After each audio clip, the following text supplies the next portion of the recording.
প্রায় অনেক দিন পর গল্পবাগীশে একটি নতুন গল্প পাঠ করতে চলেছি।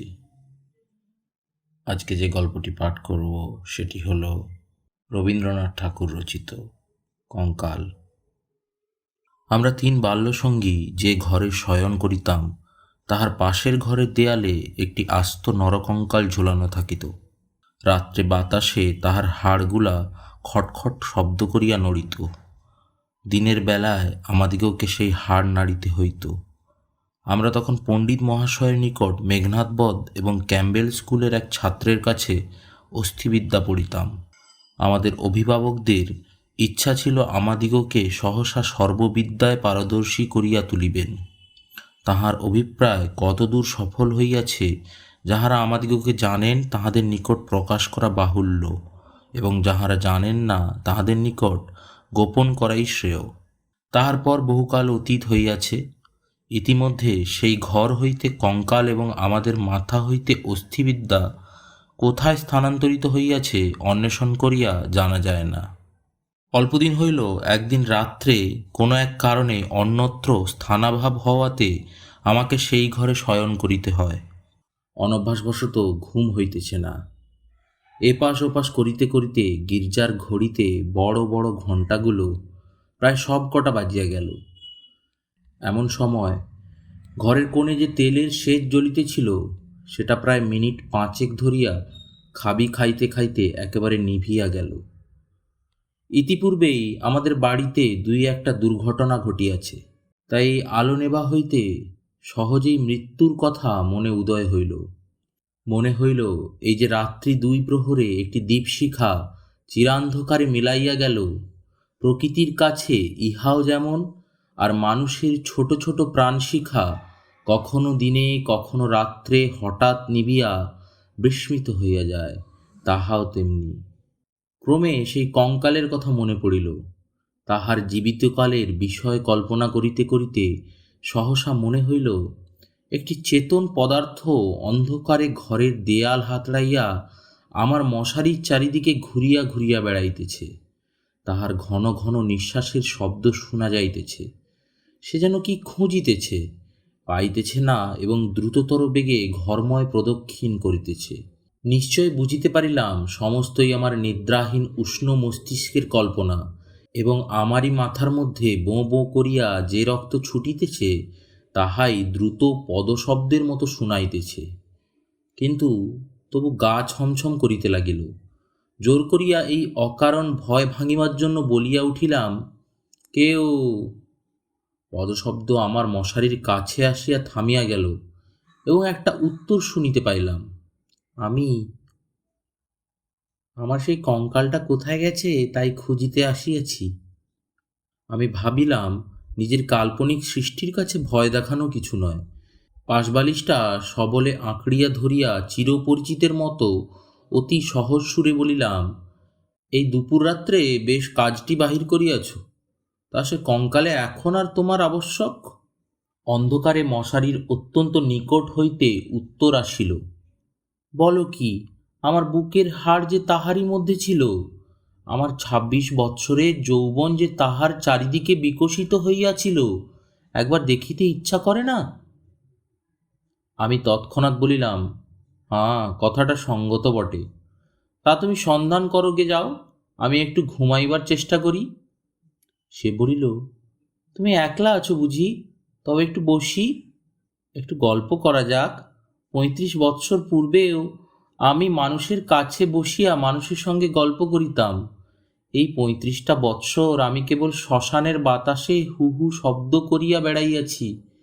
আজ তোমার কাছে বসিয়া আর একবার মানুষের মতো করিয়া গল্প করি। অনুভব করিলাম আমার মশারির কাছে সে বসিল। নিরুপায় দেখিয়া আমি বেশ একটু উৎসাহের সহিত বলিলাম, সেই ভালো, যাহাতে মন বেশ প্রফুল্ল হইয়া ওঠে এমন কিছু একটা গল্প বলো। সে বলিল, সবচেয়ে মজার কথা যদি শুনিতে চাও তো আমার জীবনের কথা বলি। গির্জার ঘড়িতে ঢং ঢং করিয়া 2টা বাজিল। যখন মানুষ ছিলাম এবং ছোট ছিলাম তখন এক ব্যক্তিকে যমের মতো ভয় করিতাম। তিনি আমার স্বামী।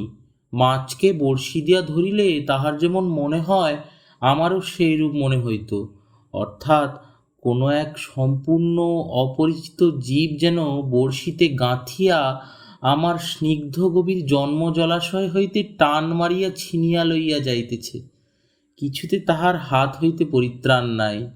বিবাহের 2 মাস পরেই আমার স্বামীর মৃত্যু হইল এবং আমার আত্মীয় স্বজনেরা আমার হইয়া অনেক বিলাপ পরিতাপ করিলেন। আমার শ্বশুর অনেকগুলি লক্ষণ মিলাইয়া দেখিয়া শাশুড়িকে কহিলেন, শাস্ত্রে যাহাকে বলে বিষকন্যা, এ মেয়েটি তাই। সে কথা আমার স্পষ্ট মনে আছে। শুনিতেছ? কেমন লাগিতেছে? আমি বলিলাম, বেশ, গল্পের আরম্ভটি বেশ মজার। তবে শোনো। আনন্দে বাপের বাড়ি ফিরিয়া আসিলাম। ক্রমে বয়স বাড়িতে লাগিল। লোকে আমার কাছে লুকাইতে চেষ্টা করিত, কিন্তু আমি নিজে বেশ জানিতাম আমার মতো রূপসী এমন এখানে সেখানে পাওয়া যায় না। তোমার কি মনে হয়? খুব সম্ভব, কিন্তু আমি তো তোমাকে কখনো দেখি নাই। দেখো নাই?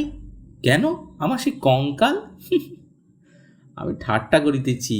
তোমার কাছে কি করিয়া প্রমাণ করিব যে সেই দুটো শূন্য চক্ষু কোটরের মধ্যে বড় বড় টানা দুটি কালো চোখ ছিল এবং রাঙা ঠোঁটের উপর যে মৃদু হাসিটুকু মাখানো ছিল তা এখনকার অনাবৃত দন্তসার বিকট হাস্যের সঙ্গে তার কোনো তুলনাই হয় না।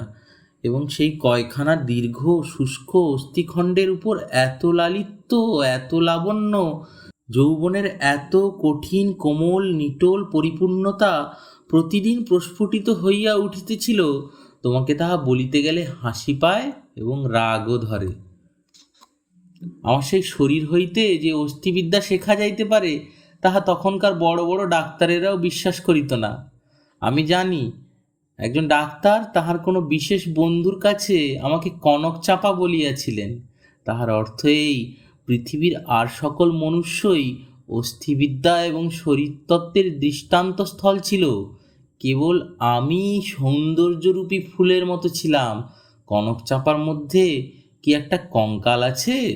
আমি যখন চলিতাম তখন আপনিই বুঝিতে পারিতাম যে একখণ্ড হীরা নড়াইলে তাহার চারিদিক হইতে যেমন আলো ঝকমক করিয়া ওঠে, আমার দেহের প্রত্যেক গতিতে তেমনি সৌন্দর্যের ভঙ্গি নানা স্বাভাবিক হিল্লোলে চারিদিক ভাঙিয়া পড়িত। আমি মাঝে মাঝে অনেকক্ষণ ধরিয়া নিজের হাত দুখানি নিজে দেখিতাম। পৃথিবীর সমস্ত উদ্ধত পৌরুষের মুখে রাশ লাগাইয়া মধুরভাবে বাগাইয়া ধরিতে পারে এমন 2খানি হাত। সুভদ্রা যখন অর্জুনকে লইয়া দৃপ্ত ভঙ্গিতে আপনার বিজয়রথ বিস্মিত 3 লোকের মধ্যে দিয়া চালাইয়া লইয়া গিয়াছিলেন, তাহার বোধ করি এইরূপ 2খানি অস্থূল সুডল বাহু, আরক্ত করতল এবং লাবণ্য শিখার মতো অঙ্গুলি ছিল। কিন্তু আমার সেই নির্লজ্জ নিরাভরণ চিরবৃন্ধ কঙ্কাল তোমার কাছে আমার নামে মিথ্যা সাক্ষ্য দিয়াছে। আমি তখন নিরুপায় নিরুত্তর ছিলাম। এই জন্য পৃথিবীর সবচেয়ে তোমার উপর আমার বেশি রাগ। ইচ্ছা করে আমার সেই 16 বৎসরের জীবন্ত যৌবনতাপে উত্তপ্ত আরক্তিম রূপখানি একবার তোমার চোখের সামনে দাঁড় করাই, বহুকালের মতো তোমার 2 চক্ষের নিদ্রা ছুটাইয়া দিই, তোমার অস্থিবিদ্যাকে অস্থির করিয়া দেশ ছাড়া করি। আমি বলিলাম, তোমার যদি গা থাকিত তো গা ছুঁইয়া বলিতাম সে বিদ্যার লেশমাত্র আমার মাথায় নাই। আর তোমার সেই ভুবনমোহন পূর্ণ যৌবনের রূপ রজনীর অন্ধকার পটের উপর জাজল্যমান হইয়া ফুটিয়া উঠিয়াছে। আর অধিক বলিতে হইবে না। আমার কেহ সঙ্গিনী ছিল না। দাদা প্রতিজ্ঞা করিয়াছিলেন বিবাহ করিবেন না। অন্তঃপুরে আমি একা, বাগানের গাছতলায় আমি একা বসিয়া ভাবিতাম সমস্ত পৃথিবী আমাকেই ভালোবাসিতেছে, সমস্ত তারা আমাকে নিরীক্ষণ করিতেছে। বাতাস ছল করিয়া বারবার দীর্ঘ নিঃশ্বাসে পাশ দিয়া চলিয়া যাইতেছে, এবং যে তৃণাসনে পা দুটি মেলিয়া বসিয়া আছি তাহার যদি চেতনা থাকিত তবে সে পুনর্বার অচেতন হইয়া যাইত। পৃথিবীর সমস্ত যুবাপুরুষ ওই তৃণপুঞ্জরূপে দল বাঁধিয়া নিস্তব্ধে আমার চরণবর্তী হইয়া দাঁড়াইয়াছে, এইরূপ কল্পনা করিতাম আমি। হৃদয় অকারণে কেমন বেদনা অনুভব হইত। দাদার বন্ধু শশীশেখর যখন মেডিকেল কলেজ হইতে পাশ হইয়া আসিলেন, তখন তিনিই আমার বাড়ির ডাক্তার হইলেন। আমি তাহাকে পূর্বে আড়াল হইতে অনেকবার দেখিয়াছি। দাদা অত্যন্ত অদ্ভুত লোক ছিলেন। পৃথিবীটাকে যেন ভালো করিয়া চোখ মেলিয়া দেখিতেন না।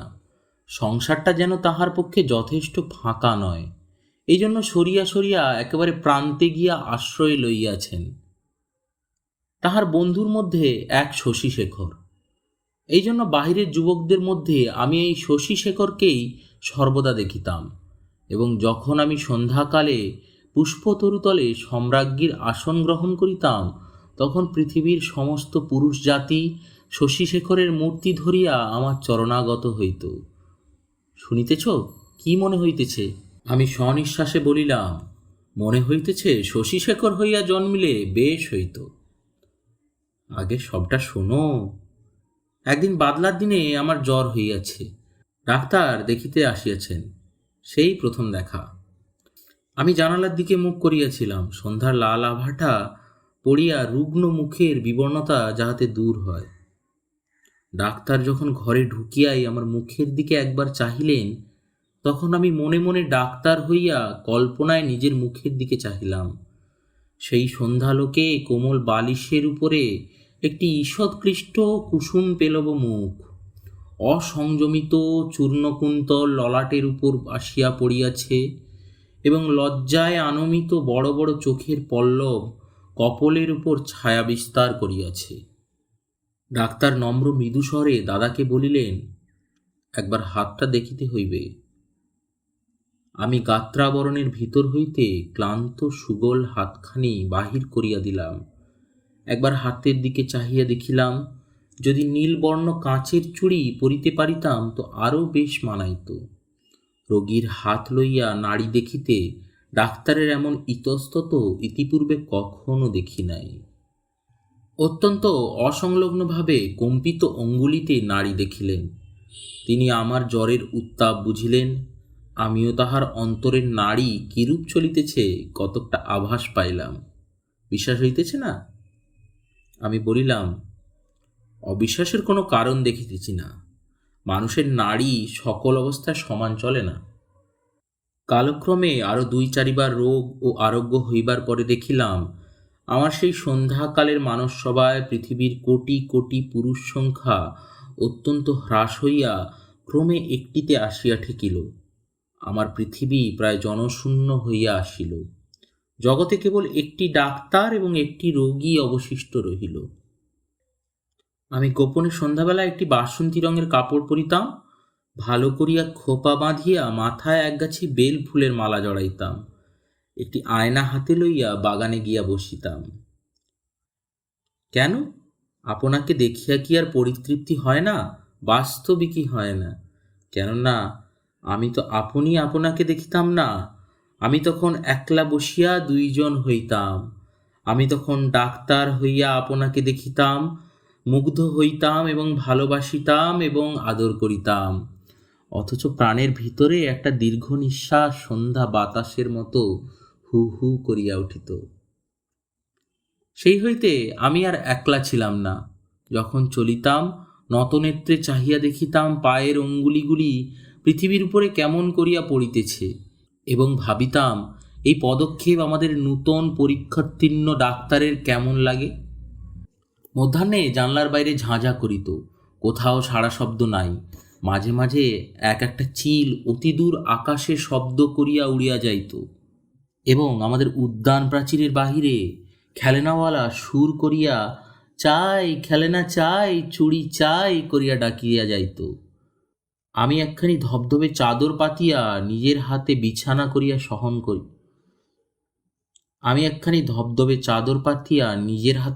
করিয়া শয়ন করিতাম।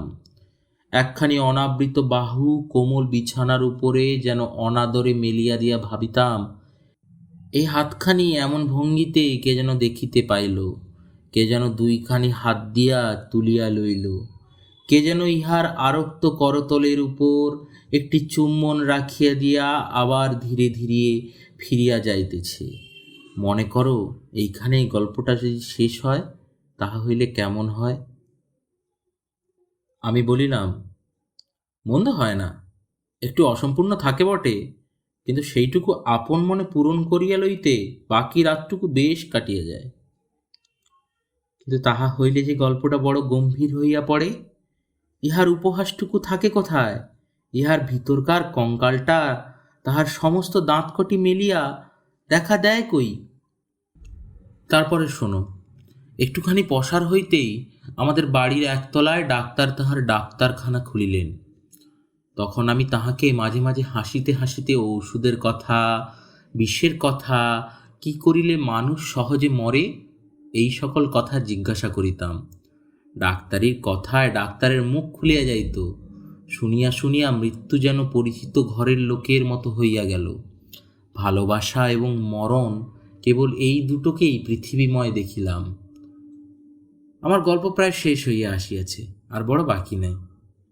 আমি মৃদুস্বরে বলিলাম, রাত্রিও প্রায় শেষ হইয়া আসিল। কিছুদিন হইতে দেখিলাম ডাক্তারবাবু বড় অন্যমনস্ক এবং আমার কাছে যেন ভারী অপ্রতিভ। একদিন দেখিলাম তিনি কিছু বেশি রকম সাজসজ্জা করিয়া দাদার কাছে তাহার জুড়ি ধার লইলেন, রাত্রে কোথায় যাইবেন। আমি আর থাকিতে পারিলাম না। দাদার কাছে গিয়ে নানা কথার পর জিজ্ঞাসা করিলাম, হ্যাঁ দাদা, ডাক্তারবাবু আর জুড়ি লইয়া কোথায় যাইতেছেন? সংক্ষেপে দাদা বলিলেন, মরিতে। আমি বলিলাম, না, সত্য করিয়া বলো না। তিনি পূর্বাপেক্ষা কিঞ্চিৎ খোলসা করিয়া বলিলেন, বিবাহ করিতে। আমি বলিলাম, সত্য নাকি? বলিয়া অনেক হাসিতে লাগিলাম। অল্পে অল্পে শুনিলাম এই বিবাহে ডাক্তার 12,000 টাকা পাইবেন। কিন্তু আমার কাছে সংবাদ গোপন করিয়া আমাকে অপমান করিবার তাৎপর্য কি? আমি কি তাহার পায়ে ধরিয়া বলিয়াছিলাম যে এমন কাজ করিলে আমি বুক ফাটিয়া মরিব? পুরুষদের বিশ্বাস করিবার জো নাই। পৃথিবীতে আমি একটিমাত্র পুরুষ দেখিয়াছি এবং এক মুহূর্তে সমস্ত জ্ঞান লাভ করিয়াছি। ডাক্তার রোগী দেখিয়া সন্ধ্যার পূর্বে ঘরে আসিলে আমি প্রচুর পরিমাণে হাসিতে হাসিতে বলিলাম, কি ডাক্তার মহাশয়, আজ নাকি আপনার বিবাহ? আমার প্রফুল্লতা দেখিয়া ডাক্তার যে কেবল অপ্রতিভ হইলেন তাহা নয়, ভারী বিমর্ষ হইয়া গেলেন। জিজ্ঞাসা করিলাম, বাজনাবাদ্য কিছু নাই যে? শুনিয়া তিনি ঈষৎ একটু নিঃশ্বাস ফেলিয়া বলিলেন, বিবাহ ব্যাপারটা কি এতই আনন্দের? শুনিয়া আমি হাসিয়া অস্থির হইয়া গেলাম। এমন কথাও তো কখনো শুনি নাই। আমি বলিলাম, সে হইবে না, বাজনা চাই, আলো চাই। দাদাকে এমনই ব্যস্ত করিয়া তুলিলাম যে দাদা তখনই রীতিমতো উৎসবের আয়োজনে প্রবৃত্ত হইলেন। আমি কেবলই গল্প করিতে লাগিলাম। বধূ ঘরে আসিলে কি হইবে, কি করিব জিজ্ঞাসা করিলাম, আচ্ছা ডাক্তার মহাশয়, তখনও কি আপনি রোগীর নাড়ি টিপিয়া বেড়াইবেন? যদিও মানুষের, বিশেষত পুরুষের মনটা দৃষ্টিগোচর নয়, তবু আমি শপথ করিয়া বলতে পারি কথাগুলি ডাক্তারের বুকে শেলের মতো বাজিতেছিল। অনেক রাত্রি লগ্ন। সন্ধ্যাবেলায় ডাক্তার ছাতের উপর বসিয়া দাদার সহিত 2-1 পাত্র মদ খাইতেছিলেন। দুইজনের এই অভ্যাসটুকু ছিল। ক্রমে আকাশে চাঁদ উঠিল। আমি হাসিতে হাসিতে আসিয়া বলিলাম, ডাক্তারমশাই ভুলিয়া গেলেন নাকি, যাত্রার যে সময় হইয়াছে। এইখানে একটা সামান্য কথা বলা আবশ্যক। ইতিমধ্যে আমি গোপনে ডাক্তারখানায় গিয়া খানিকটা গুঁড়া সংগ্রহ করে আনিয়াছিলাম এবং সেই গুঁড়ায় কিয়দংশ সুবিধা মতো অলক্ষিতে ডাক্তারের গ্লাসে মিশাইয়া দিয়াছিলাম। কোন গুঁড়া খাইলে মানুষ মরে ডাক্তারের কাছেই শিখিয়াছিলাম। ডাক্তার এক চুমুকে গ্লাসটি শেষ করিয়া কিঞ্চিৎ আর্দ্র গদগদ কণ্ঠে আমার মুখের দিকে মর্মান্তিক দৃষ্টিপাত করিয়া বলিলেন, তবে চলিলাম। বাঁশি বাজিতে লাগিল। আমি একটি বারাণসী শাড়ি পরিলাম। যতগুলি গহনা সিন্ধুকে তোলা ছিল সবগুলি বাহির করিয়া পরিলাম। সিঁথিতে বড় করিয়া সিঁদুর দিলাম। আমার সেই বকুলতলায় বিছানা পাতিলাম। বড় সুন্দর রাত্রি, ফুটফুটের জ্যোৎস্না। সুপ্ত জগতের ক্লান্তি হরণ করিয়া দক্ষিণে বাতাস বহিতেছে। জুঁই আর বেলফুলের গন্ধে সমস্ত বাগান আমোদ করিয়াছে। বাঁশির শব্দ যখন ক্রমে দূরে চলিয়া গেল, জ্যোৎস্না যখন অন্ধকার হইয়া আসিতে লাগিল, এই তরুপল্লব এবং আকাশ এবং আজন্মকালের ঘর দুয়ার লইয়া পৃথিবী যখন আমার চারিদিক হইতে মায়ার মতো মিলাইয়া যাইতে লাগিল, আমি তখন নেত্র নিমীলন করিয়া হাসিলাম। ইচ্ছা ছিল লোকে যখন আসিয়া আমাকে দেখিবে, তখন এই হাসিটুকু যেন রঙিন নেশার মতো আমার ঠোঁটের কাছে লাগিয়া থাকে। ইচ্ছা ছিল যখন আমার অনন্ত রাত্রির বাসর ঘরে ধীরে ধীরে প্রবেশ করিব, তখন এই হাসিটুকু এখান হইতেই মুখে করিয়া লইয়া যাইব। কোথায় বাসর ঘর? আমার সে বিবাহের বেশ কোথায়? নিজের ভিতর হইতে একটা খটখট শব্দে জাগিয়া দেখিলাম, আমাকে লইয়া 3টি বালক অস্থিবিদ্যা শিখিতেছে। বুকের যেখানে সুখ দুঃখ ধুকধুক করিত এবং যৌবনের পাপড়ি প্রতিদিন একটি একটি করিয়া প্রস্ফুটিত হইত, সেইখানে বেত্র নির্দেশ করিয়া কোন অস্থির কি নাম মাস্টার শিখাইতেছে। আর সেই যে অন্তিম হাসিটুকু ওষ্ঠের কাছে ফুটাইয়া তুলিয়াছিলাম, তাহার কোনো চিহ্ন দেখিতে পাইয়াছিলে কি? গল্পটা কেমন লাগিল? আমি বলিলাম, গল্পটি বেশ প্রফুল্লকর। এমন সময় কাক ডাকিল। জিজ্ঞাসা করিলাম, এখনো আছো কি? কোনো উত্তর পাইলাম না। ঘরের মধ্যে ভোরের আলো প্রবেশ করিল।